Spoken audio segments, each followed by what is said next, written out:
Assalamualaikum warahmatullahi wabarakatuh.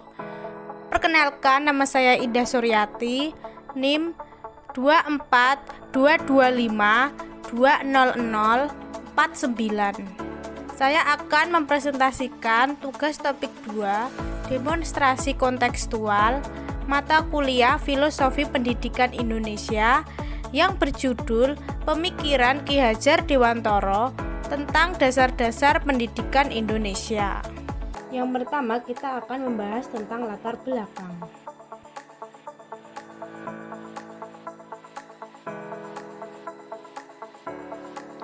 Ki Hajar Dewantara menjelaskan pentingnya memahami secara mendalam arti dan tujuan pendidikan dan pengajaran bagi Ki Hajar Dewantara.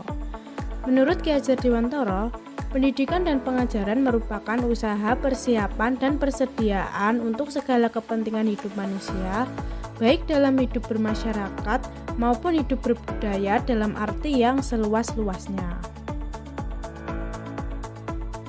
Pengajaran atau underwise adalah bagian dari pendidikan. Pengajaran adalah sebuah proses pendidikan untuk memberi ilmu atau berfaedah untuk kecakapan hidup anak secara lahir dan batin. Sedangkan pendidikan atau upvoeding merupakan sebuah tuntunan yang diberikan kepada anak agar anak menemukan segala kekuatan kodrat yang dimiliki anak agar ia mampu mencapai keselamatan dan kebahagiaan yang setinggi-tingginya, baik sebagai seorang manusia maupun sebagai anggota masyarakat. Ki Hajar Dewantara memiliki keyakinan bahwa untuk menciptakan manusia Indonesia yang beradab, maka pendidikan menjadi salah satu kunci utama untuk mencapainya. Pendidikan dapat menjadi ruang berlatih dan tumbuhnya nilai-nilai kemanusiaan yang dapat diteruskan atau diwariskan. Maksud pengajaran dan pendidikan yang berguna untuk kehidupan bersama ialah memerdekakan manusia sebagai bagian dari persatuan rakyat.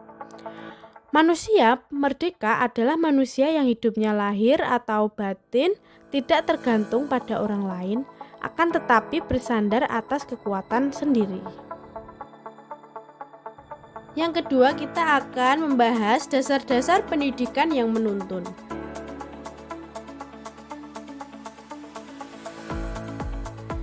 Ki Hajar Dewantara menjelaskan bahwa tujuan pendidikan yaitu menuntun segala kodrat yang ada pada anak-anak, agar mereka dapat mencapai keselamatan dan kebahagiaan yang setinggi-tingginya, baik sebagai manusia maupun sebagai anggota masyarakat. Oleh sebab itu, pendidik itu hanya dapat menuntun tumbuh atau hidupnya kekuatan kodrat yang ada pada anak-anak agar dapat memperbaiki lakunya, bukan dasarnya hidup, dan tumbuhnya kekuatan kodrat anak. Dalam proses menuntun, anak diberi kebebasan, namun pendidik menjadi pamong dalam memberi tuntunan dan arahan agar anak tidak kehilangan arah dan membahayakan dirinya. Seorang pamong dapat memberikan tuntunan agar anak dapat menemukan kemerdekaannya dalam belajar. Ki Hajar Dewantara juga mengingatkan para pendidik untuk tetap terbuka, namun tetap waspada terhadap perubahan-perubahan yang terjadi. Kekuatan sosiokultural menjadi proses menebalkan kekuatan kodrat anak yang masih samar-samar. Pendidikan bertujuan untuk menuntun anak untuk menebalkan garis samar-samar agar dapat memperbaiki lakunya untuk menjadi manusia seutuhnya. Yang ketiga, kita akan membahas tentang budi pekerti.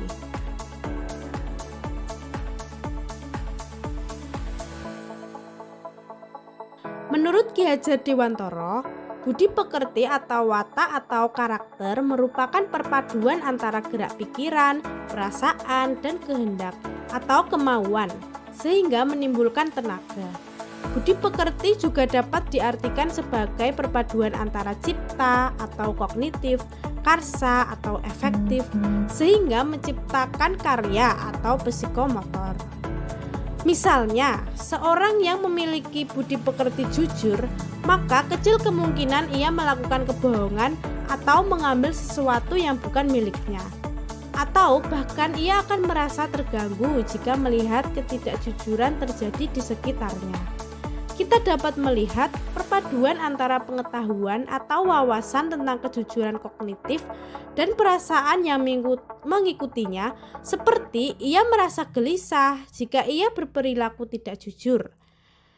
Efektif yang kemudian menghasilkan watak dan budi pekerti jujur yang ditampilkan psikomotorik.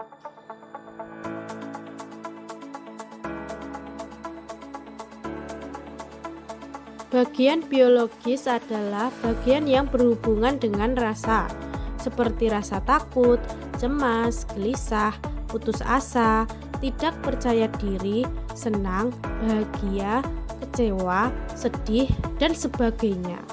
Di samping itu, terdapat juga bagian intelijen, yaitu bagian yang berhubungan dengan kemampuan kognitif atau kemampuan berpikir menyerap pengetahuan. Kedua bagian watak atau budi pekerti inilah yang dijadikan dasar penjelasan Ki Hajar Dewantara mengenai kertas yang bertuliskan tulisan samar di dalam pendekatan teori konvergensi. Ki Hajar Dewantara juga menjelaskan bahwa keluarga merupakan tempat utama dan yang paling baik dalam melatih karakter anak atau murid. Keluarga menjadi tempat anak atau murid dalam proses menyempurna menjadi sempurna. Sebagai laboratorium awal dan utama melatih kecerdasan budi pekerti anak agar siap menjalani hidup dalam masyarakat. Kita sebagai pendidik di sekolah ikut turut serta berperan membantu murid untuk menemukan kecerdasan budi pekerti dengan tuntunan dan teladan yang sesuai dengan kebutuhan murid. Seseorang yang mempunyai kecerdasan budi pekerti akan senantiasa memikirkan, merasakan, dan mempertimbangkan setiap perilaku yang ditampilkannya.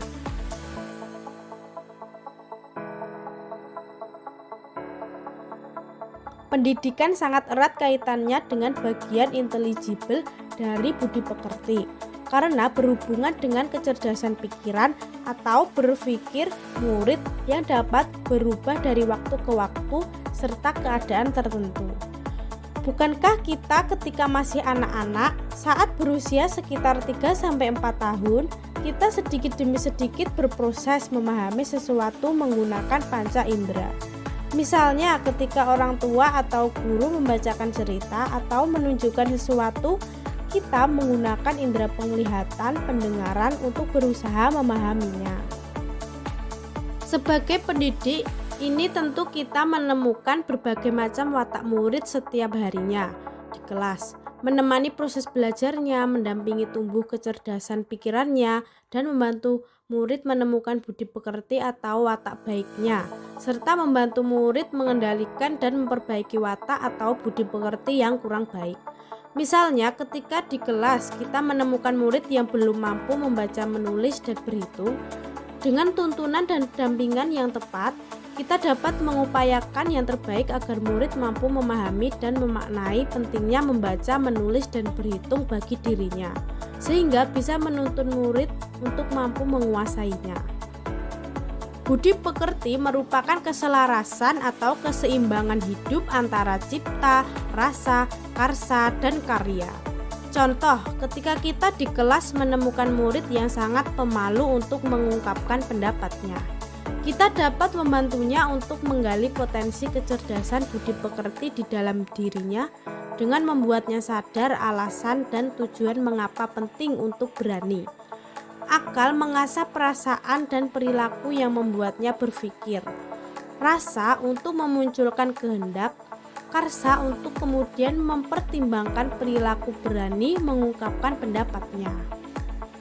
Memahami kemampuan kodrat anak atau murid sebagai individu yang sadar, mampu memikirkan, memahami, merasakan, berempati, berkehendak, dan bertindak, semestinya dapat kita tanamkan dalam benak kita sebagai pendidik agar murid mampu merefleksi, memberikan makna dari pengalaman-pengalamannya untuk mengenal dirinya. Maka murid dapat menjadi manusia atau individu yang merdeka, berakal budi yang menentukan keberadaan dan jati dirinya.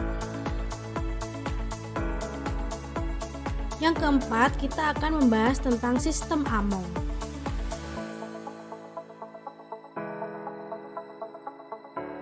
Ki Hajar Dewantara mengenal sistem Among sebagai suatu metode pendidikan yang menekankan pada proses pembelajaran yang dikenal dengan ing ngarsa sung tuladha, ing madya mangun karsa, tutwuri handayani.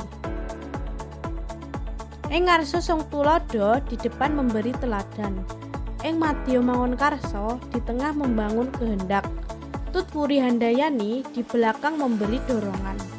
Sistem Among didasarkan pada dua hal, yaitu kodrat alam sebagai syarat untuk mencapai kemajuan pendidikan sesuai dengan potensi murid, dan kemerdekaan sebagai syarat untuk menghidupkan dan menggerakkan kekuatan lahir dan batin murid hingga dapat mencapai selamat dan bahagia.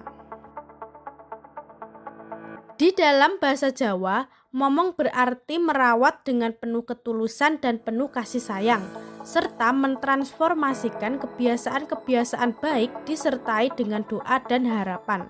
Sementara Among yaitu memberikan contoh tentang baik dan buruk tanpa harus mengambil hak murid agar bisa tumbuh dan berkembang dalam suasana batin yang merdeka sesuai dengan dasarnya. Ngemong adalah proses untuk mengamati, merawat, dan menjaga agar murid mampu mengembangkan dirinya, bertanggung jawab, dan disiplin berdasarkan nilai-nilai yang telah diperoleh sesuai dengan kodratnya. Falsafah-falsafah dari beragam daerah-daerah di Indonesia yang pada intinya anak atau murid harus dituntun untuk mengembangkan dirinya sesuai kodrat dan potensinya. Maka guru tidak hanya memandang sistem Among sebagai suatu metode saja, tetapi lebih dari itu sebagai cara berpikir. Sistem Among juga penting disadari oleh kita sebagai pendidik atau guru, karena yang pertama, guru harus mempunyai karakter kredibel dan dihormati murid.